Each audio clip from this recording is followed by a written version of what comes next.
What's up YouTube? This is Trigon 7 back with another Dislyte video, and in today's video I want to share with you a way you can beat the dreaded, for now, Temporal Tower Floor 30. In general, when starting your climb on the Temporal Tower, I recommend having at least 3 to 4 6-star heroes and 1 to 2 5-star heroes in your lineup. You can use whichever relic set you are most comfortable with, but your relic should be a minimum of 5 stars, with mostly 6 stars, and should be no lower than plus 12s. And you should have a couple of plus 15s already, preferably the 6 stars. What you need to remember when doing Temporal Tower is that the most important part is having the correct lineup based on what floor mechanic you're up against.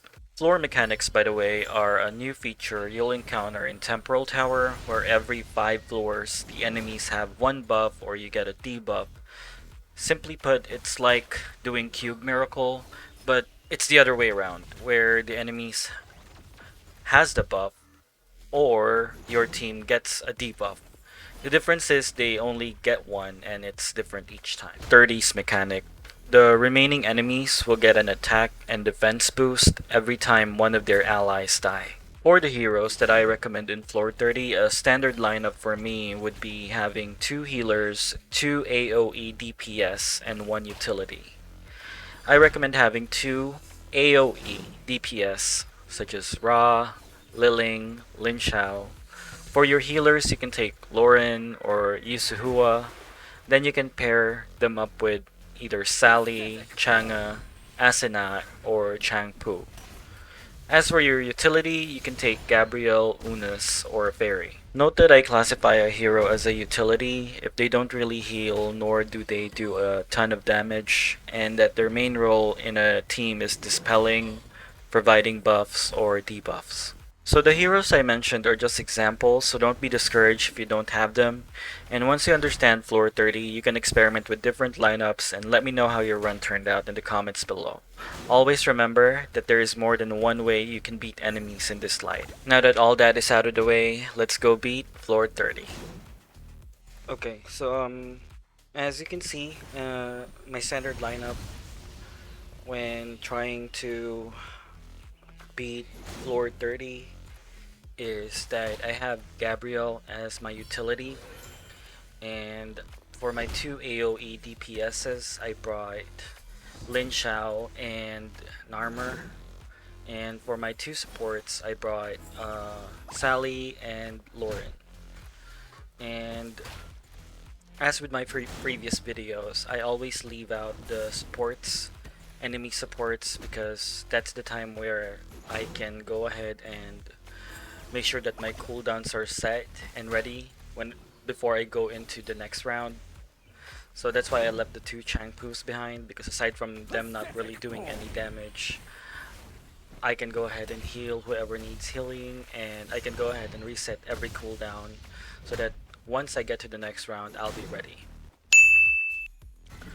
So for this next round, I was up against 2 Freddies, Valkian, Black Turtle, and Astronaut. And so this point is very critical. For the second round, I suggest that you go for Freddy first, because Freddy has because the Freddies have standoff, and aside from that, even before that's protection, which is the mechanic for floor 30, they already hurt a lot. So you don't want to end up in a scenario where the Freddies gain the 20% attack bonus and the 20% defense bonus, because aside from them having massive damage, they're also going to be very hard to kill. And remember that Freddy has this passive where if his HP was, I think, around 50%, he's gonna start attacking you over and over. So he's gonna get multiple turns and he might end up killing one of your units, or worse, it might be a team wipe. Because he also has standoff, so even if you damage him down to 1 HP, he won't die, unless of course you have the spell, or you can steal his standoff.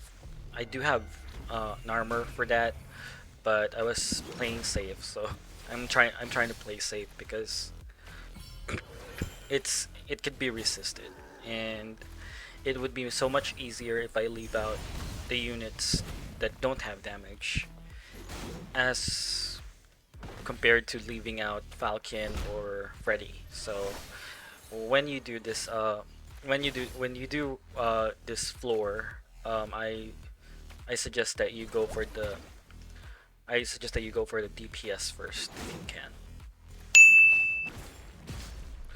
So yeah, will this floor took a while to finish because the new hero Asinite, she has a lot of heals, and it's like she does not want her team to die, and it's kind of crazy because the Freddy was already giving me a hard time, and I was starting to worry that he might have his standoff again soon, which means that he has a 20% attack bonus, and then once he attacks, that applies because I already killed the other Freddy, and so it's gonna hurt a lot. And look at that, he's back to half HP again.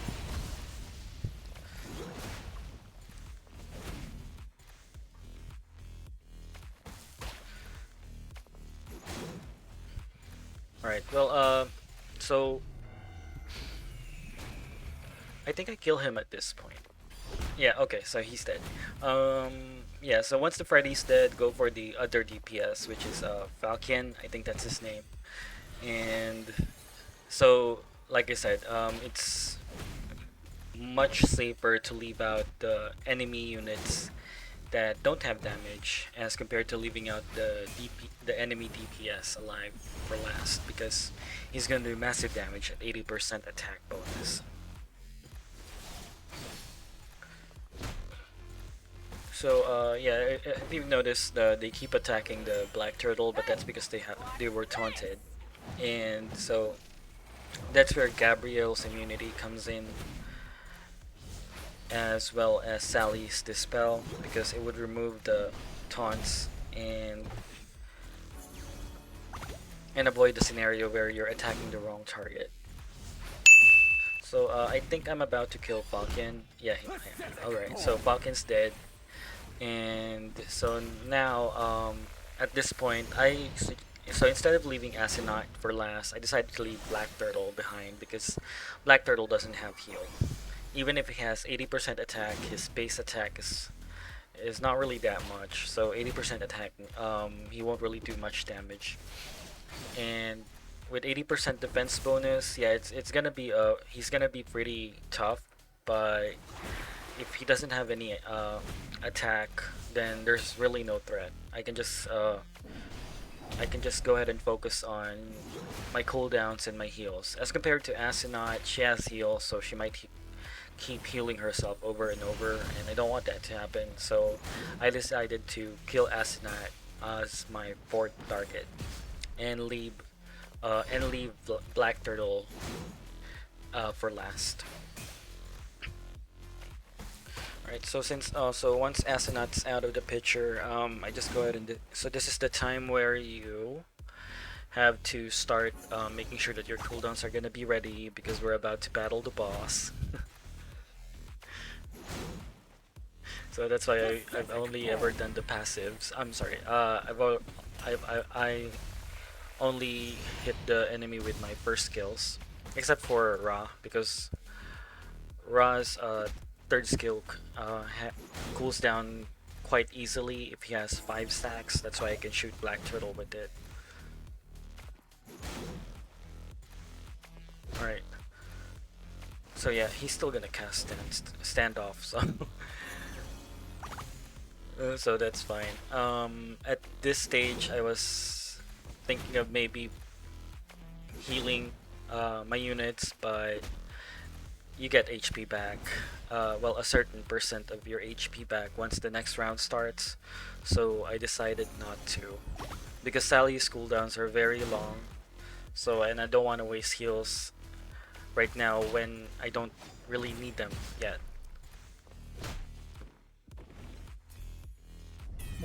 Alright, and so we're finally at the third round of the battle.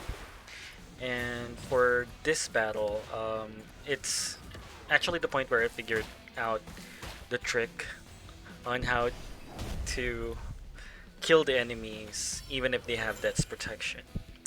So,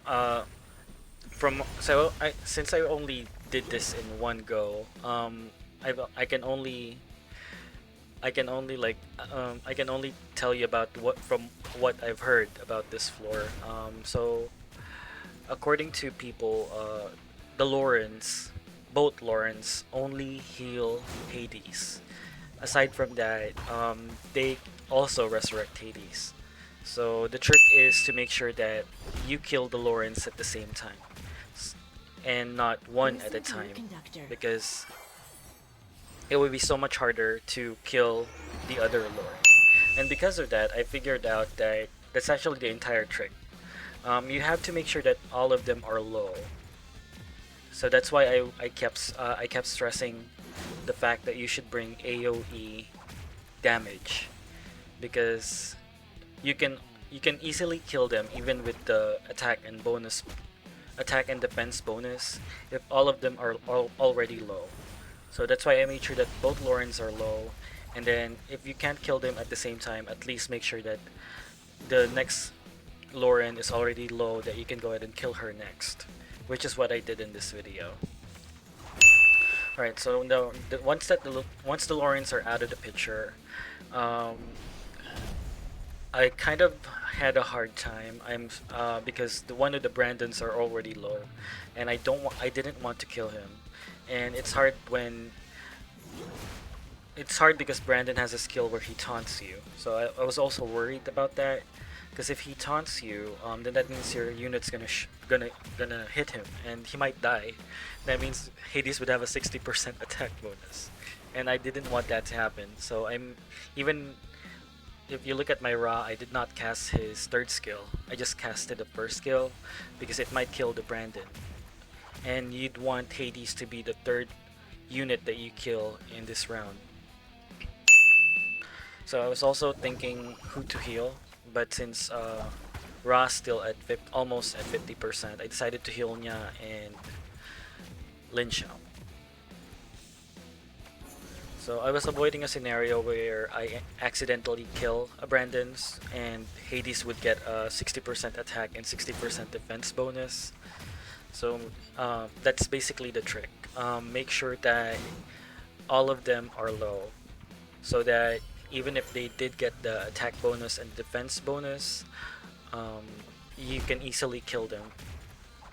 And make sure that you kill Hades.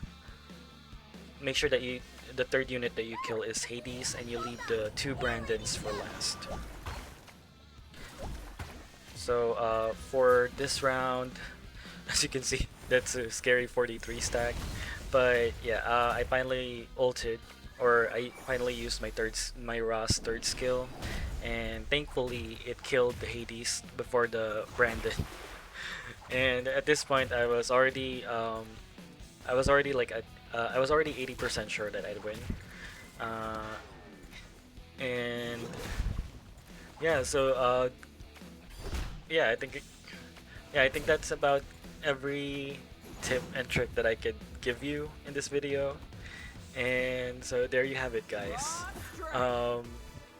A victory in the level 30 Temporal Tower. And if you want more content on Dislyte, be sure to like and subscribe. It's free and you'll really help me out. That's it for today's video, and see you in the next one.